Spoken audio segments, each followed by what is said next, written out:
No one could handle the fierce K9 everyone called untrainable. Trainers, officers, even experts failed to calm his rage. But then, a small blind boy stepped forward, unafraid. He placed a hand on the dog's head and whispered a single word. What happened next left the entire police department speechless. Everyone at the precinct knew Titan's name. The big German Shepherd had been the most promising K9 recruit the department had ever trained. His tracking skills were unmatched. His strength and intelligence were legendary. But somewhere along the way, something inside him had broken. No one knew exactly when it started. Maybe it was the night he was injured during a drug raid, or the endless hours in the kennel afterward, pacing the same narrow path. All they knew was that Titan had become unpredictable, dangerous. Handlers tried everything: treats, praise, stricter commands, but nothing worked.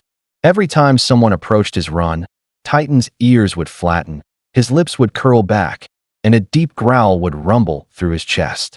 He lunged at the bars so hard the metal rattled. He's too far gone, one officer muttered after yet another failed attempt to calm him. He can't be trusted anymore. Others agreed in hushed voices, glancing at the kennel with wary eyes. It wasn't just that Titan had become aggressive. It was the look in his eyes, something hollow and raw, like he'd given up on every human who walked past. That a few argued he deserved retirement on a quiet farm, a place where he'd never be forced to work again. But more than one handler feared the worst. If Titan couldn't be rehabilitated, there would be no farm waiting. Even the most seasoned K9 officer, Sergeant Miller, felt a twist in his stomach every time he passed the kennel. He had known Titan as a bright-eyed pup who had saved lives. Now, he was just a shadow behind steel bars, snarling at the world. No one could imagine anything, or anyone, changing that. Daniel had grown up around the station. His father, Officer Grady, was one of the K9 handlers, and every afternoon after school, Daniel would wait in the corner of the training room with his white cane resting across his knees. He had been born blind, but it never seemed to slow him down. While the other officers worried he might get hurt, Daniel listened intently to every bark, every shuffle of paws on the concrete. He seemed to sense things about the dogs no one else did. One chilly afternoon, as the sun dipped behind the garage, Daniel asked the question no one expected. "Dad," he said, his voice small but steady, "can I meet Titan?"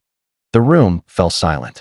Officer Grady froze, glancing nervously at Sergeant Miller, who was filling out reports nearby.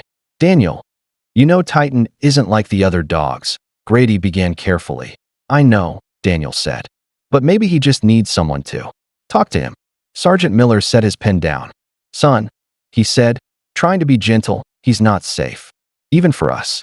Daniel tilted his head, listening to the note of pity in the man's voice. "He's not bad," he insisted. "He's just scared."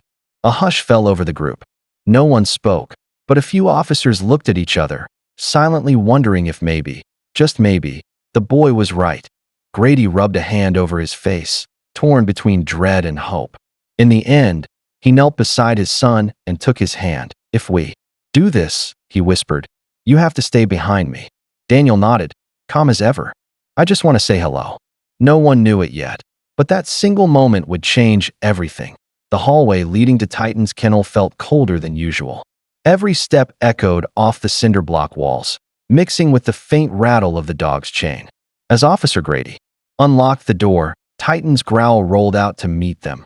A deep, warning sound that made the hair on the back of his neck stand up. "Stay right here," Grady murmured, guiding Daniel's hand to the wall, but Daniel didn't flinch. He lifted his chin slightly, listening. In that instant, Titan lunged against the bars, teeth bared. The metal rattled so hard it sounded like it might rip free from the bolts. Several officers watching from a safe distance sucked in their breath. This had been a mistake, everyone could feel it.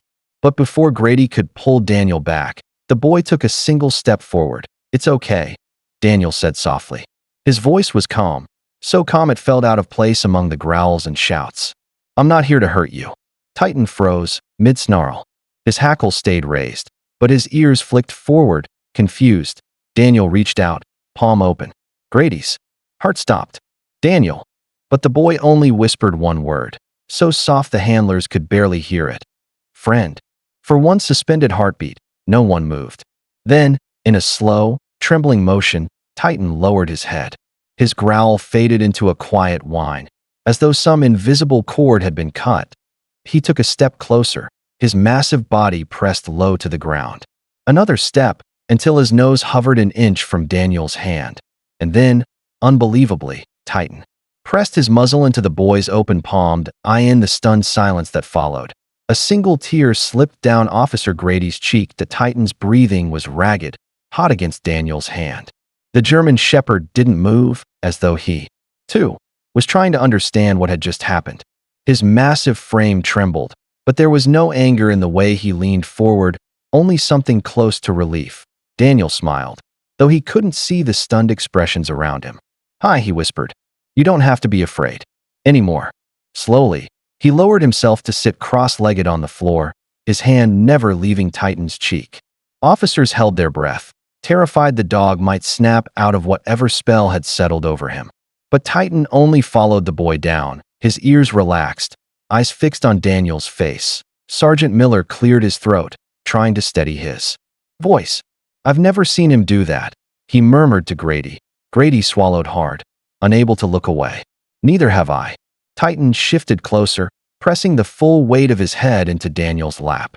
A soft, low whine rose in his throat, something that sounded almost like apology. "It's okay," Daniel said again, stroking the fur between his ears. "You're safe." Minutes passed. The officers watching forgot to speak, forgot to move. All they could do was witness the impossible. A boy who couldn't see, offering comfort to a dog everyone else had given up on. At last, Daniel turned his face toward his father. "See," he said gently. "He's not mean. He just needed someone to listen." Grady had no words left. He dropped to one knee beside his son and reached out, cautiously brushing his hand along Titan's shoulder. And for the first time in nearly a year, Titan didn't growl. He just closed his eyes and let himself be touched.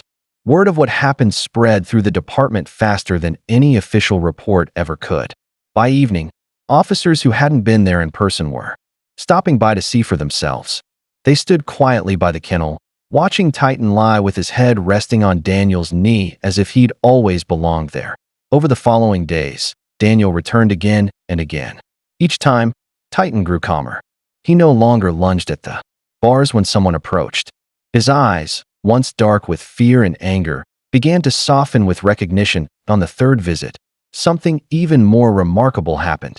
Daniel stepped into the kennel without a leash, and Titan didn't so much as growl. Instead, he stood up, pressed his nose to the boy's cheek, and let out a small, contented sigh. Sergeant Miller couldn't help but shake his head in wonder. "All these months," he said quietly to Grady, "and it took a child to remind him what trust feels like." Grady smiled, though tears rimmed his eyes. "Not just any child," he said. "My son." When the department finally decided Titan was ready to try retraining, Daniel insisted on being there. He sat at the edge of the practice yard with his cane across his knees, offering soft words of encouragement. Titan's progress stunned everyone. Within weeks, he was responding to commands again, eager to please. That on the day Titan was formally returned to duty, an honor guard gathered to witness it. Cameras flashed as Daniel walked up and pressed his small hand to the dog's broad chest. "You're a good boy," he whispered. And Titan, the dog once deemed uncontrollable, sat perfectly still, tail wagging, eyes bright, finally home again.